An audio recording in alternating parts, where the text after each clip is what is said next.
하면서 막 쫓아다니고 전화 걸고 그러면은 또 못 이기는 척, 약간 귀찮은 척 하면서 이렇게 또 챙겨주는 또 언니다운 맛이 있고 밥도 사주고 그러면서 점점 친해졌고요. 그 이후에 촬영 단계에서 또 어떤 에피소드는 잘 또 생각해 볼게요. 지금 그 말씀 주신 부분을 저도 취재를 하면서 확인을 진짜 했었는데 김민 씨랑 그 김태리 씨 같이 있었을 때 제가 촬영 현장에서 한번 봤었거든요.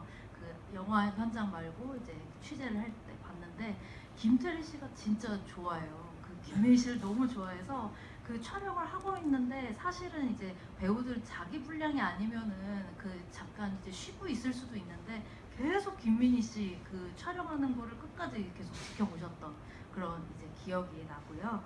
네, 또 이제 하정 씨가 연기하는 그 백작 같은 경우에는 어떻게 보면은 핑거 스미스랑 가장 좀 다르게 좀 해석이 된 인물이 아닌가 싶어요. 그 거의 이제 원작 보면 마지막까지 조금 잔인한 그런 잔혹한 그런 남자 그 젠틀맨으로 나오는데 이 영화에서 이제 하정 씨 보면은 다소 좀 그 빈틈이 좀 많고 어떻게 보면 조금 어리숙하고 조금 이제 찌질한 구석도 있는 것 같고 그래서 이런 원래부터 조금 이런 인물로 그 변화를 좀 주고 싶다라고 생각을 하셨었는지 아니면은 그 하정우 씨의 어떤 그 캐릭터 약간 좀 귀여움이라든지 그런 부분들이 조금 그 캐릭터에 반영이 된 걸까요? 하정우 씨 본래 찌질함이라고 말씀하시려고 아니요. 큰일 났어. 하정우 씨를 생각하면서 캐릭터를 만들거나 각본을 쓰지는 않았고 제가 이제 각색을 하면서 백작은 너무 그냥 시종일관 사악한 사람으로 해서는 재미가 없겠다고 생각했어요. 그 악당이 좀 더 현실감이 있고 매력이 있고 인간적이고 그랬을 때 더 이야기가 재밌어지고 두 여자 주인공의 역경이 더 현실감이 있어지고 그렇다고 생각했고요. 또 약간 어리숙한 구석이 있어야 한다고 생각한 것은 아주 실용적인 이유가 하나 있었는데 그러니까 히데코하고 스키가 서로 좋아하고 있다는 것을 눈치 못 채야 되잖아요. 근데 그게 조금 약간 진짜 똑똑한 사기꾼이라는 거 아니에요. 그걸 눈치 못 챌 리가 없잖아요. 그래서 조금 허술한 약간 호당인 면이 좀 있어야 되고 근데 그게 그렇게 실용적인 이유뿐만이 아니고요. 아주 드라마 내적인 이유도 사실 있는데 뭐냐면은 백작이 히데코를 좋아한다는 것이 원작과 다른 점이란 말이죠.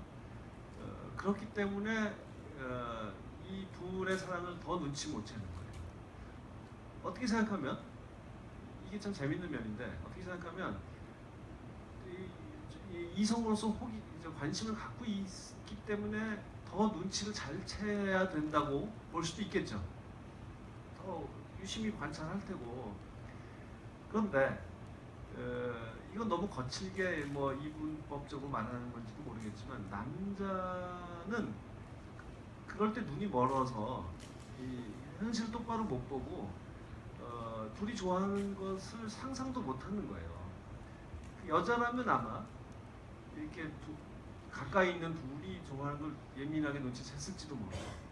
근데 백작은 남자라서 그런 거 잘 눈치 못 채고 자기가 너무나 여자들한테 인기가 있고 자기가 유혹하면 넘어오지 않는 사람이 없다는 거 생각하기 때문에 내가 좋아하는데 얘가 딴 애를 좋아한다는 건 상상 못해요. 그의 상상력의 범위 밖이에요. 그리고 더군다나 시대적인 환경 때문에라도 여자끼리라는 것도 더 상상을 못하겠죠. 거기다가 약간 어리숙한 구석, 허술한 구석까지 있으니 백작은 그걸 눈치 못 채는 거죠.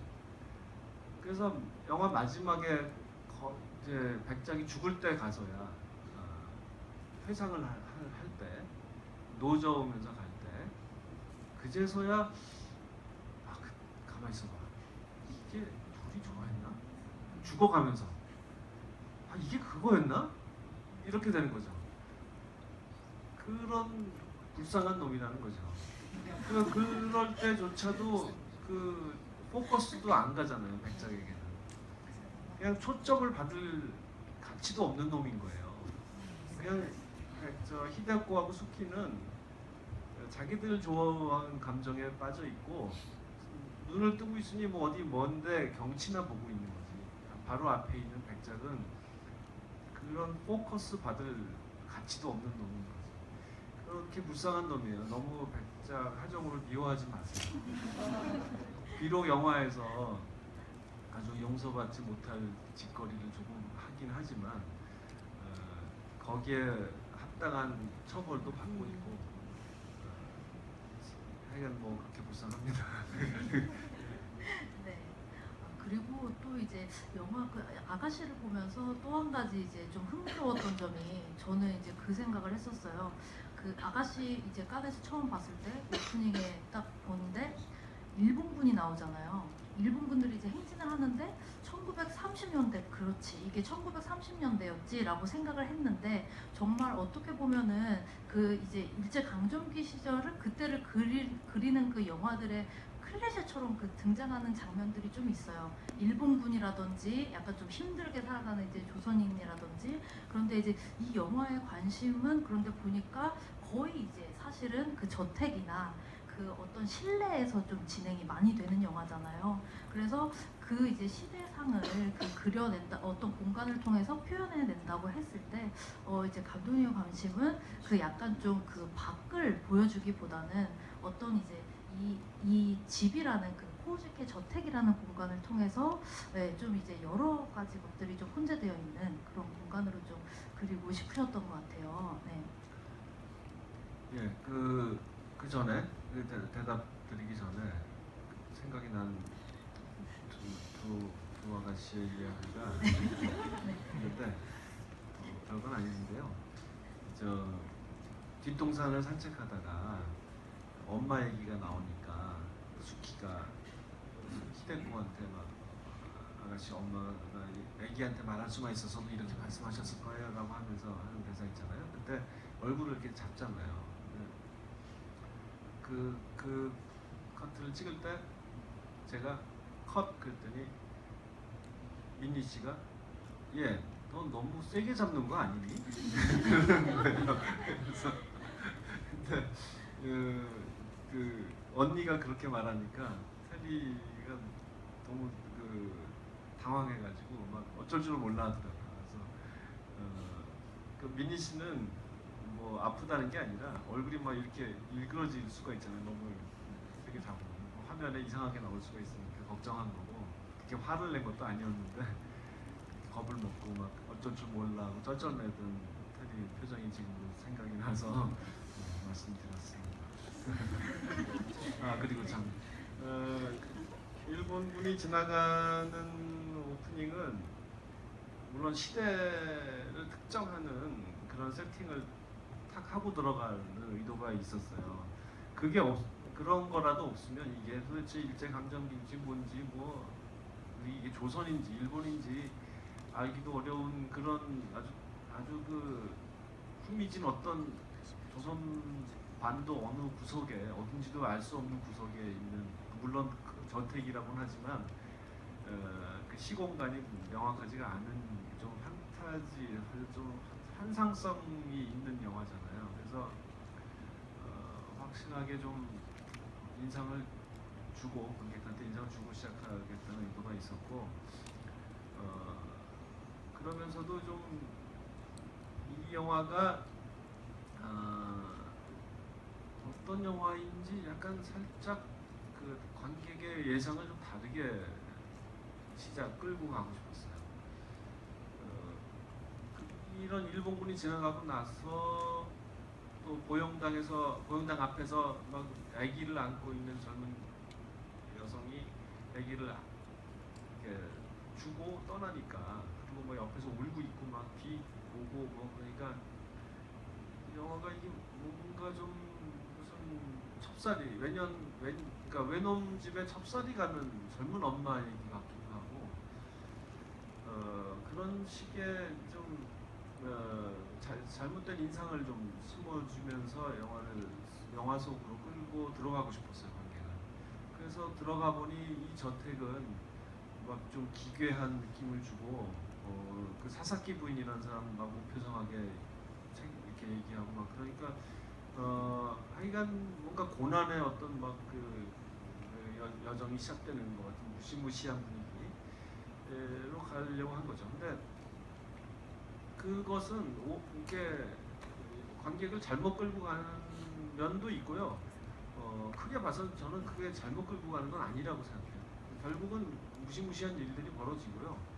또 일제 강점기의 그 식민지 상황에서라는 그 상황이라는 것이 이 영화에 분명히 중요하게 작용하고 있는 것도 사실이기 때문에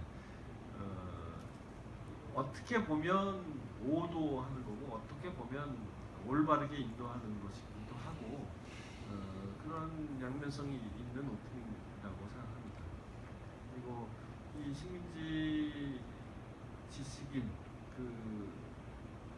노예 근성, 식민지 근성으로 그냥 찌든 지식인 내지는 상류 계급에 속한 사람, 그 역관이라는 직업이라는 것이 통역사라는 직업이 조선 시대만 해도 분명히 중인 계급, 양반도 아니고 상인도 아닌 중인 계급이었는데 차츰 이제 그 시대가 바뀌고 이제 남의 나라에 먹혀버리면서 상류 계급으로 발돋움할 수 있는 기회가 열린 거죠. 모든 통역사가 그런 건 아니지만 어떤 사람들은 그렇게 될 수 있었죠. 그래서 이권을 챙기기도 하고 코우즈키처럼 되는 사람이 있는 거죠. 그런 종류의 사람들은 어떻게 생겨 먹었나 이 속이 그걸 좀 보고 싶었어요. 그래서 그것을 그 시각화하기 위해서는 이 집이 어떻게 생겼는지를 통해서 그것을 표현할 수 있다고 본 거고요. 그래서 공들여서 시간 들여서 뭐 사사키 부인의 그 대사들 뭐 일식고 양식이 뭐죠 뭐 하나가 된 건물이 뭐 어떻고 저떻고 또 뭐 그 둘이서 갈 때 보면 신을 벗었다 신었다 해가면서 불편하게 가고 있고 이런 모든 것들이 그리고 조선식 가옥도 이 저택에는 존재하는데 그거는 하인 숙소로만 사용되죠. 그러니까 그 코우즈키라는 사람이 어떤 사고 방식을 가진 사람이라는 것을 잘 알 수 있는 거죠. 네, 이제 질문을 많이 준비했지만 또 이제 직접 질문을 해보실 수 있는 그 기회를 드리기 위해서 잠깐 이제 정리를 하면은 아가씨는 제 생각에는 그냥 정말 박찬욱 감독님 영화 중에서 가장 좀 사랑스러운 영화가 아니었나 이런 생각이 들고 또 왜 영화 속에 그런 대사가 나오잖아요. 잠들기 전에 자꾸만 생각나는 얼굴, 그것처럼 약간 좀 정말 계속 자꾸 곱씹어 보게 되는 그런 영화가 아니었나 싶고요. 여기서 이제 그 박찬 감독님께 궁금한 점이 있으신 분들은 한번 직접 한번 감독님께서 질문을 해주시면 좋을 것 같습니다. 저기 남성분 안경 쓰신 분? 아가씨의 관객 중에 아가씨 관객에서는 남성분들이 좀 불쌍한 분들이 있어서 감독 영화 중에 제일 재밌게 본 것 같은데요. 궁금한 게 우리나라 영화인데 일본어 비중이 굉장히 많은 것 같아요. 일본어를 이렇게 많이 넣으셨는지 궁금하고 두 번째는 영화 감독님 영화님이 그 영화가 상당히 캐릭터가 강하고 좀 폭력적인 부분 그 전작에 있었잖아요. 이 영화는 지금 감독님이 설명해 주셨다시피 변태들, 지식인들 변태를 그리고 남자 주인공도 좀 어벙하고 바보스럽게 그리고 영화의 주인공이 여자분 두 분인 것 같은데 그 남성 캐릭터를 전부 이렇게 사무라이까지 이렇게 좀 유머러스하고 바보처럼 그런지 궁금합니다. 예.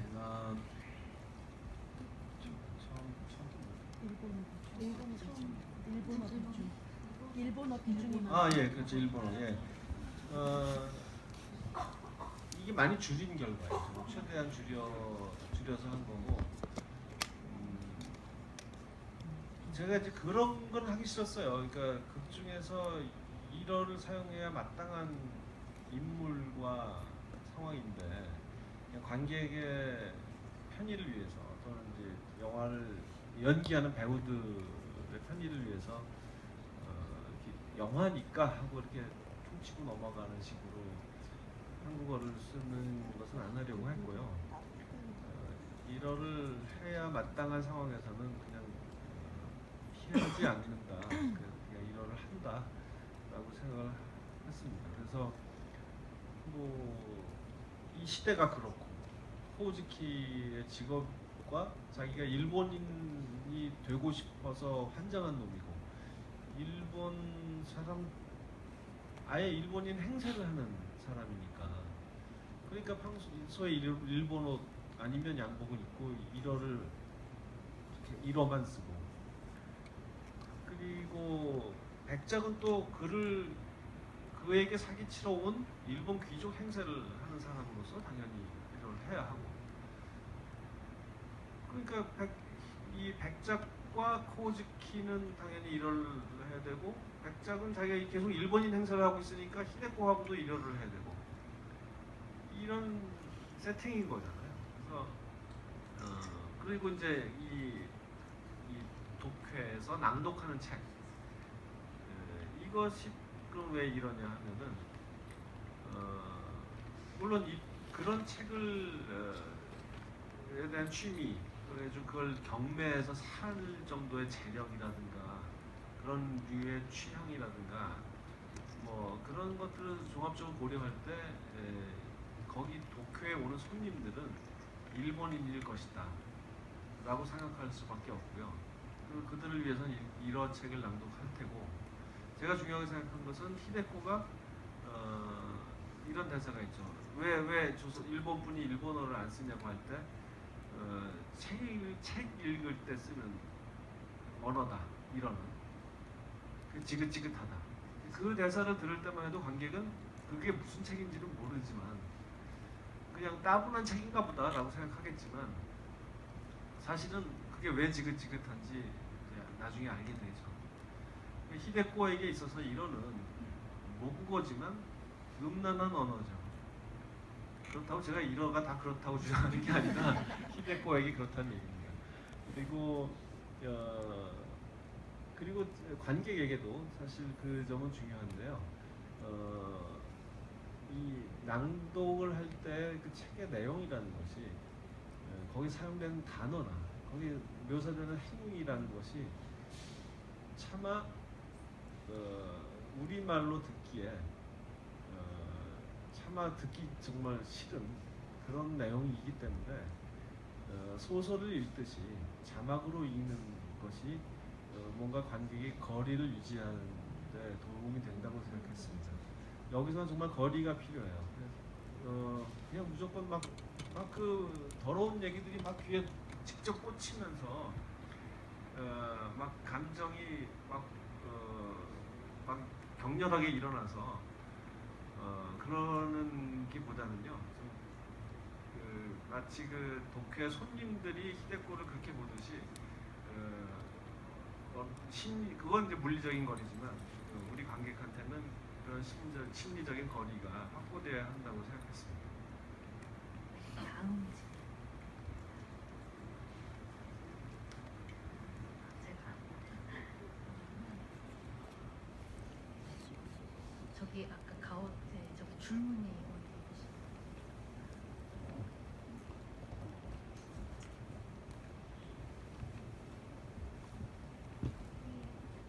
아름다운 영화 만들어주셔서 감독님 감사하고요. 이렇게 아름다운 영화 만들어주셔서 너무 감사하고요. 제가 이 영화를 3번째 봤는데 감독님 말씀 듣고 한 번 더 봐야 될 것 같다는 생각이 들고요. 궁금한 거는 제가 듣기에는 감독님께서 그 책을 찢는 장면을 원래는 그 원작에서는 주인공이 그러니까 히데코 역으로 나온 모두인가요? 그 사람이 찍는 걸로 나오는데 근데 한여가 찍는 걸로 바꾸셨다고 이렇게 들었어요. 그래서 이게 어떤 의도로 이렇게 바꾸신 건지 감독님의 말씀 한번 들어보고 싶습니다. 참고로 앞으로 이제 질문은 한 분이 한 가지씩만 하시는 걸로 하는 게 좋을 것 같아요. 여러분에게 한 분이라도 기회가 돌아갈 수 있게. 그러니까 수키가 찍는 걸로 나중에 바꿨어요. 촬영 조금 전에 바꿨어요. 근데 물론 히데코가 피해 당사자니까 그런 어려서부터의 성적 학대에 대해서 그것을 히데코 손으로 하는 것이 더 통쾌하고 후련하겠지만 저는 이런 걸 트라우마라고 하잖아요. 그러니까 그것이 어려서부터 만들어진 것이니만큼 쉽게 극복되기 어렵다고 봤어요. 책을 찢는 것조차도 감히 이게 얼마나 귀중하고 얼마나 희귀하고 막 이런 것을 귀에 못이 박히게 들어왔을 텐데 그거를 이렇게 찢는다는 것을 손이 안 나가는 거죠. 어리는데도. 그게 결국 담을 넘어갈 때도 똑같은 것이죠. 이렇게 제가 그래서 담이 낮아야 된다고 계속 미술팀한테 요구했던 것도 담이 높아서 못 넘어간 게 아닌 거예요. 이 히데코는 몇십 년을 살면서 맘만 먹으면 당장에도 넘어갈 수 있을 정도로 쉬운 거예요. 이 일은. 근데 심리의 그 장벽이라는 거는 마음속에 담이 높은 거예요. 그러니까 수키의 도움으로 넘어갈 수 있게 되는 건데 히데코가 직접 서재를 망가뜨리고 적극적으로 자기 힘으로 담장을 훌쩍 넘어서 가면 얼마나 좋겠습니까만은 그렇게 어려서부터 형성된 공포라는 것은 아주 쉽게 극복되는 게 아니고 그리고 이렇게 지금처럼 되어야 수키의 몫이 생겨요. 역할이 생겨요. 자, 히데코가 알아서 할 수 있으면 수키는 뭐하러 왔겠어요? 아마도 히데코는 저 배 타고 상해로 가면서 그때부터 아마 그런 모든 것들을 극복하고 수키처럼 독립적이고 주체적인 그런 사람이 되리라고 생각해요. 그러나 그 집을 탈출할 때까지는 수키의 도움이 필요한 사람이에요. 그게 수키가 이 식민지 시대에 식민지 국민이고 나이도 어린 사람이고 하층민 출신이고 도둑의 딸이잖아요. 그리고 뭐 헛똑똑이고 뭐 그렇지만 그 순간에는 끌고 가는 사람이고 무언한 사람이에요. 더 자유로운 사람이고 독립적인 사람인 거죠. 그래서 저는 단순히 히데코의 통쾌한 복수를 위해서 히데코가 책을 찍는 것보다는 이 편이 옳다고 봤습니다.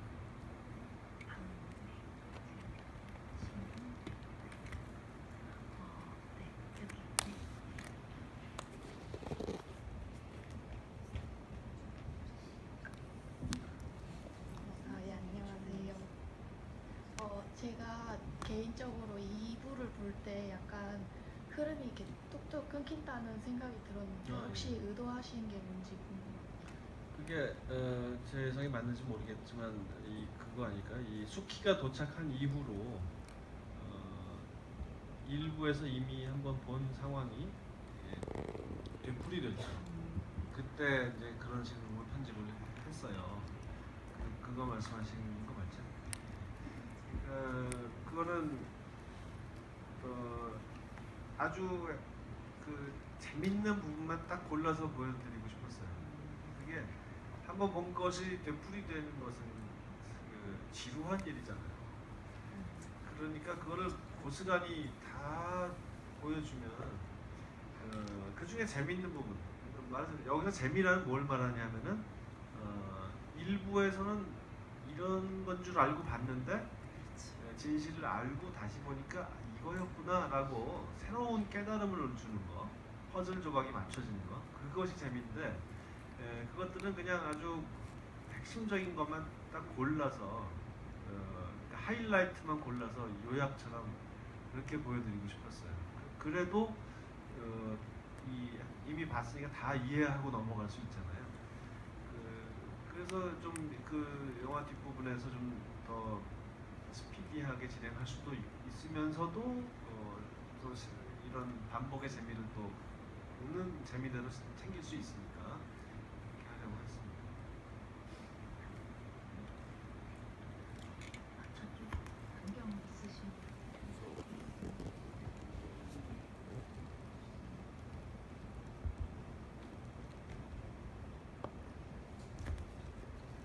네, 두 번째 봤을 때 GV에 오게 돼서 기쁩니다. 제가 질문하고 싶은 것은 배우에 대한 질문인데요.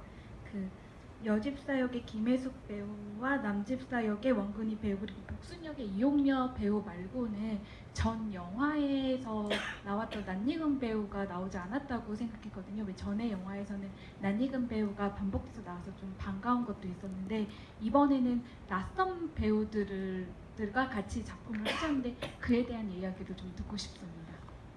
한마디로 어쩌다 보니 그렇게 됐습니다. 그 결심하고 싹 물갈이 한다고 맘먹은 게 아니고요.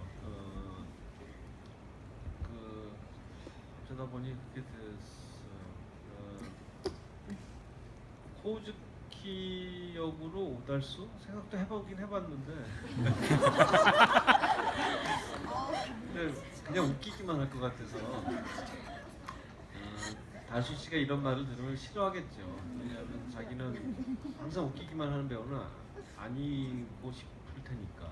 근데 관객이 실제로 어떻게 하느냐하고는 별개로 제가 못 견딜 것 같아요. 저는 오달수 씨 연기하는 거 보고 있으면은 정말 미칠 것 같아요. 웃겨서 정말 이상하게 웃겨요.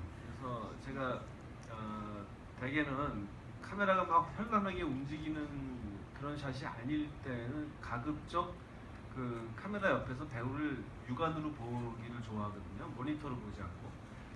그런데 오달수 때는 오달수가 연기하면 그걸 못해요. 웃겨가지고 내가 자꾸 NG를 내요. 폭소를 터뜨려서. 그래서 그러니까 뭐 그런 이유로 달수 씨도 못 만나게 됐고 뭐 어쩌다 보니 이렇게 돼버렸어요. 그냥 뭐 특별한 이유는 없습니다. 그리고 두 번 보셨다니까 그 제가 아까 또 답하다가 만 거 다시 볼 때 또 재밌는 게 뭐냐면요. 이 코우즈키가 두 여자를 얼굴을 막 잡고 막 흔들잖아요. 그럴 때 그러다가 탁 놨을 때 그 놓는 순간에 그 문소리 표정 또 은영이 그 어린이 됐고 표정들이 참 기가 막힙니다. 특히 아주 짧은 순간이에요. 정말 몇 프레임밖에 안 되는 반초밖에 안 되는 시간인데 그때 그 소리 씨의 그 표정 연기는 참 잊기 힘들죠. 근데 이 어린이 됐고도 또 되게 재밌게 연기해요. 그런 것도 좀 다시 보시면 좋을 것 같습니다. 네, 이제 너무 그 안타깝지만 지금 질문을 마무리해야 될 것 같은데요. 네, 오늘 지금 감독님께서 이제 지금 말씀해주시는 걸 저도 듣고 있으니까 너무 친절하시죠. 너무 친절하시게 계속 이렇게 생각나면 더 부연 설명 더 해주시고 네, 친절한 박찬욱 감독님이 아니었나 싶습니다. 네, 오늘 그 채널 CGV 이제 5프로젝트 이렇게 진행을 했는데요. 오늘 이제 중요한 공지가 있는데 6월 10일에 박찬욱 감독님 사진 그 포토 사진집 나오는 거 아시죠? 아가씨 더 가까이라는 책이 이제 출간이 되는데요. 오늘 집이 후기를 남겨주시면은 이제 그 채널 그 CGV 페이스북에서 한번 자세한 내용을 확인을 해주시고요. 네, 오늘 이제 그 집이 후기 남겨주시면은 이 아가씨 가까이를 선물로 드릴 예정이라고 합니다. 네, 그래서 한번 참고해 주시면 좋을 것 같고 또 앞으로도 채널 CGV에서 좀 다양한 행사들 준비한다고 하니까 그 이제 관심 많이 가져주시면 좋을 것 같고요. 네, 마지막으로 이제 오늘 정말 귀한 시간 내주신 박찬욱 감독님께 이제 한 말씀 부탁드리겠습니다. 제가 자꾸 그 영화 다시 보면 재밌다는 얘기를 자꾸 해가지고 이게 무슨 참 이 백작의 과거 직업이 매음굴 호객꾼이라고 하는데 제가 무슨 호객꾼 된 것 같은데 뭐 강매하고 막 그러는 거 아니고요. 뭐 나중에 저 IPTV로 보시든가 뭐 블루레이 그건 더 비싼가? 하여튼 뭐 아니 안 보셔도 돼요. 근데 그렇다는 얘기가 자꾸 그렇다고들 다시 보면 더 재밌다고들 하셔서 그런 말씀을 드린 거니까 오해하지 마시고 제가 다음에 만드는 영화 하나 또 봐주세요. 고맙습니다.